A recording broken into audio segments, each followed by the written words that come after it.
नमस्कार, as news में आपका स्वागत है। उत्तर प्रदेश की बांदा जेल में मुख्तार अंसारी से उनके बेटे उमर अंसारी ने मुलाकात की है। 3 घंटे की मुलाकात के बाद उमर अंसारी जेल से बाहर निकले। इस दौरान बेटे ने योगी सरकार के साथ प्रशासन पर गंभीर आरोप लगाए हैं। वहीं बेटे के मुताबिक उनकी हत्या करवाने का प्लान कर रहे हैं। उन्होंने कहा कि अंदर बदमाशों से मिल हत्या कराने की बात करते हैं, ऐसे में खाने में जहर देने की बात करते हैं। रक्षक ही भक्षक बने हुए, बस ऊपर वाला ही इनको बचा रहे हैं। अंदर पापा ने सभी का नाम लेकर बताया है। बेटे ने बताया कि कोर्ट के आदेश के बाद वकालतनामा में सिग्नेचर कराने के लिए आए थे। वहीं जेलर ने बाकायदा कोविड प्रोटोकॉल से मुलाकात कराई है। वहीं बेटे ने बताया कि सरकार चाहती है मुख्तार अंसारी चुनाव न लड़ें, जिससे उनको परेशान कर हत्या का प्लान किया जा रहा है।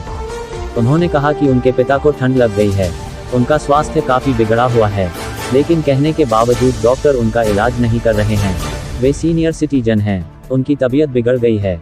अब्बा मुख्तार अंसारी जेल से ही आगामी विधानसभा चुनाव लड़ेंगे। हालांकि वह बांदा जेल में रहते हुए ही चुनाव में प्रत्याशी के तौर पर उतरेंगे। विधायक जी से आज मुलाकात का क्रम ये रहा कि माननीय न्यायालय ने आदेश किया था कि मिलकर वकालतनामा साइन करा ले परिजन, परिवार के कोई एक सदस्य या फिर अधिवक्ता। तो उसके क्रम में मैं आया था। विधायक जी से माननीय न्यायालय के लिए जो वकालतनामा लगना है वो साइन कराएं और मुहर वगैरह लग गई।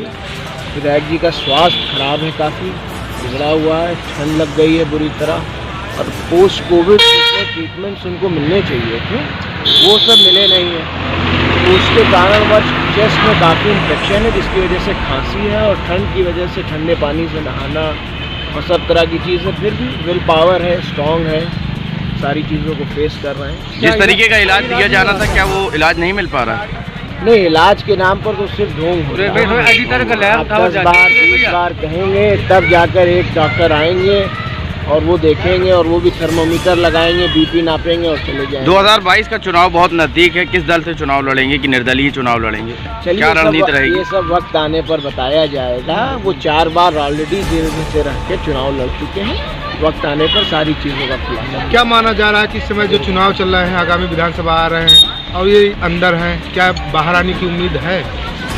इस समय ये अंदर हैं, और अंदर रहते हुए मैं आप सबके माध्यम से ये उत्तर प्रदेश की आवाम को ये बताना चाहता हूँ कि जब ज़िले का एसपी और ज़िले का डीएम हत्या कराने के लिए लगा हो और अंदर बदमाशों से मिलकर हत्या कराने के लिए बात कर रहा हो, और एसओजी के लोग एसपी और डीएम साहब के साथ अंदर जाते हैं और पिस्टल देने की बात करते हैं, खाने में जहर देने की बात करते हैं, तो अब आप समझ सकते हैं कि जब रक्षक ही भक्षक बना हुआ है तो बस बचाने वाला तो वो अल्लाह है, तो और वही बचा। विधायक जी ने आपसे इस विषय में कोई चर्चा की? इस विषय में बताया, उन्होंने नाम बताया। एसओजी के यहाँ प्रभारी हैं मयंक चंदेल, उनका, एसपी साहब का, डीएम साहब का, और इस सब को लेकर हम माननीय उच्च न्यायालय में जाएंगे। ज़रूरत पड़ेगी तो माननीय उच्चतम न्यायालय में भी जाएंगे, और कानून का सहारा लेकर हम अपनी लड़ाई लड़ेंगे। और इस तरह से एक निर्वाचित विधायक, मैं तो कहता हूँ विधायक छोड़ दीजिए, वो एक सीनियर सिटीज़न है, इस देश के नागरिक हैं, और ये उनके लिए गौरव की बात है हम लोगों के लिए। लेकिन उसके बावजूद जो मौलिक अधिकारों का हनन हो रहा है वो सबसे दुर्भाग्यपूर्ण बात है, और ये सरकार बहुत जुल्म कर चुकी। अब इस सरकार को उखाड़ फेंकने का वक्त आ गया है। गरीब परेशान है, किसान परेशान है, बेरोजगार परेशान है, बहुत हो गया। अब 22 का वक्त नज़दीक है और सरकार को उखाड़ फेंके। भैया ये बताइए, जैसे अंदर आपकी बात हुई, यहाँ पर सुरक्षा की तमाम बात की है, कई बटालियन यहाँ पे पीएससी लगाई गई, फोर्स है, तब भी आप कह रहे हैं उनको सुरक्षा है? एसपी साहब और डीएम साहब जब यहाँ आते हैं तो उनके साथ, फोर्स के साथ एसओजी के प्रभारी जाते हैं पिस्टल लगा के। कौन तलाशी लेगा उनकी? कोई किसी की हिम्मत है कि तलाशी ले ले? अरे दबाव तो इतना है कि जो बात मैं बोल रहा हूँ ये भी चलेगी कि नहीं चलेगी, अभी इसका विषय है। मैं तो आप सबसे गुजारिश करूँगा कि भारत के 3 ही संवैधानिक स्तंभ हैं, आपको चौथा स्तंभ माना जाता है। तो मीडिया के बंधुओं, भाइयों, मैं आपसे रिक्वेस्ट कर रहा हूँ, गुजारिश कर रहा हूँ कि मेरी बात को आप एज इट इज़ दिखाइए, ताकि ये चीज़ें लोगों के सामने आएँ। और मेरे फादर ने नाम लेकर बताया कि किस तरह से उनकी हत्या की प्लानिंग की जा रही है, ताकि वो लड़ ना सके चुनाव। और आगे के लिए वो ब्रजेश सिंह के खिलाफ गवाह हैं। अगर ब्रजेश सिंह के खिलाफ वो गवाही माननीय न्यायालय में दे देंगे तो क्या होगा उस ब्रजेश सिंह के भविष्य का, जो दाऊद इब्राहिम, अंडरवर्ल्ड डॉन दाऊद इब्राहिम का फाइली है। एक ही केस है जिसमें 3 लोग फाइली हैं, सुभाष ठाकुर, ब्रजेश सिंह और दाऊद इब्राहिम। और उसके विरुद्ध मेरे पापा पे उन्होंने अटैक किया था, उसके विरुद्ध पापा चश्मदीद गवाह, घायल गवाह और वादी मुकदमा, और वो गवाही दे देंगे तो क्या होगा। इसलिए ये सारा कुकर्म रचा जा रहा है। लेकिन मेरा मानना है और हम सबका ईमान है कि मारने वाले से बहुत बढ़कर है बचाने वाला, और अल्लाह ही मौत और ज़िंदगी का मालिक है।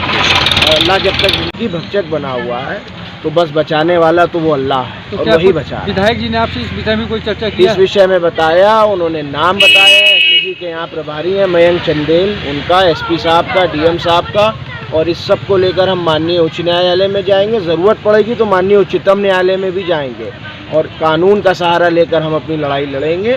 और इस तरह से एक निर्वाचित विधायक, मैं तो कहता हूँ विधायक छोड़ दीजिए, वो एक सीनियर सिटीज़न है, इस देश के नागरिक हैं, और ये उनके लिए गौरव की बात है हम लोगों के लिए। लेकिन उसके बावजूद जो मौलिक अधिकारों का हनन हो रहा है वो सबसे दुर्भाग्यपूर्ण बात है, और ये सरकार बहुत जुल्म कर चुकी। अब इस सरकार को उखाड़ फेंकने का वक्त आ गया है। गरीब परेशान है, किसान परेशान है, बेरोज़गार परेशान है, बहुत हो गया। अब 22 का वक्त नज़दीक है और सरकार को उखाड़ फेंकना। भैया ये बताइए, जैसे अंदर आपकी बात हुई, यहाँ पर सुरक्षा की तमाम बात की है, कई बटालियन यहाँ पे पीएसी लगाई गई, फोर्स है, तब भी आप कह रहे हैं उनको असुरक्षा है। एसपी साहब और डीएम साहब जब यहाँ आते हैं तो उनके साथ, फोर्स के साथ एसओजी के प्रभारी जाते हैं पिस्टल लगा के। कौन तलाशी लेगा उनकी? कोई किसी की हिम्मत है कि तलाशी ले ले? अरे दबाव तो इतना है कि जो बात मैं बोल रहा हूँ ये भी चलेगी कि नहीं चलेगी अभी इसका विषय है। मैं तो आप सबसे गुजारिश करूँगा कि भारत के 3 ही संवैधानिक स्तंभ हैं, आपको चौथा स्तंभ माना जाता है। तो मीडिया के बंधुओं, भाइयों, मैं आपसे रिक्वेस्ट कर रहा हूँ, गुजारिश कर रहा हूँ कि मेरी बात को आप एज इट इज़ दिखाइए, ताकि ये चीज़ें लोगों के सामने आएँ। और मेरे फादर ने नाम लेकर बताया कि किस तरह से उनकी हत्या की प्लानिंग की जा रही है, ताकि वो लड़ ना सके चुनाव। और आगे के लिए वो ब्रजेश सिंह के खिलाफ गवाह हैं। अगर ब्रजेश सिंह के खिलाफ वो गवाही माननीय न्यायालय में दे देंगे तो क्या होगा उस ब्रजेश सिंह के भविष्य का, जो दाऊद इब्राहिम, अंडरवर्ल्ड डॉन दाऊद इब्राहिम का फाइली है। एक ही केस है जिसमें 3 लोग फाइली हैं, सुभाष ठाकुर, ब्रजेश सिंह और दाऊद इब्राहिम, और उसके विरुद्ध मेरे पापा पे उन्होंने अटैक किया था, उसके विरुद्ध पापा चश्मदीद गवाह, घायल गवाह और वादी मुकदमा, और वो गवाही दे देंगे तो क्या होगा। इसलिए ये सारा कुकर्म रचा जा रहा है। लेकिन मेरा मानना है और हम सबका ईमान है कि मारने वाले से बहुत बढ़कर है बचाने वाला, और अल्लाह ही मौत और ज़िंदगी का मालिक है। और अल्लाह जब तक